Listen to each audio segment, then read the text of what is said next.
Hey guys, this is Nick Bratton with Bratton Sports Performance. Today we're going to take you through our hip turn series, and then we're going to add a couple variations to it as well. So when we go through our hip turn series with our athletes, this is all about readjusting on the competition field. So as we've talked about before, we discussed a lot of the idea of having tools within your toolbox. Well, this is one of those tools. And so when we get set up, basically what we do is we start out in an athletic position.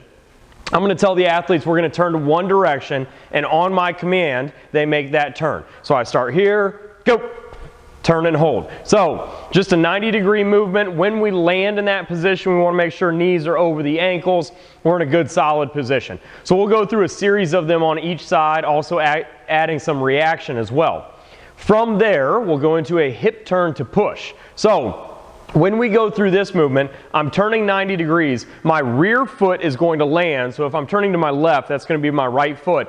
And then I'm going to push back behind me. So that looks something like this. I start here, go, turn, push.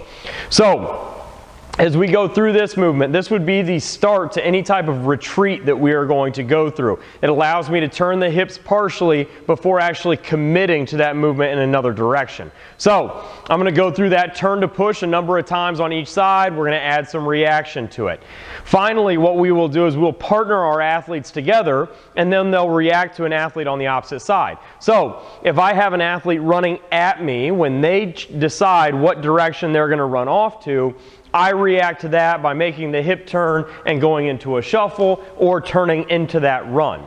So at this point, most of our athletes have been through a directional step or a crossover step, and so they recognize how to get from a lateral position into a sprint in a different line of movement. So as we're talking about going through this reaction, going through the turn and into that next movement, they'll recognize how they get there.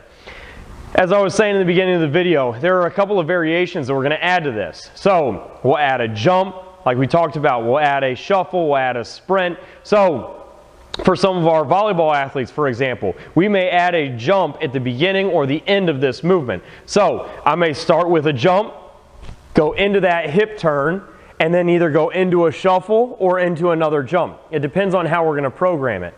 Same thing with some of our multi-directional athletes. I might have them go through a shuffle out one direction, then go into that hip turn and shuffle or sprint out of that. So again, we're looking at our ability to decelerate, change direction, add some type of movement, but their ability to create that force, absorb that force, and recognize where they need to be as they go through these movements.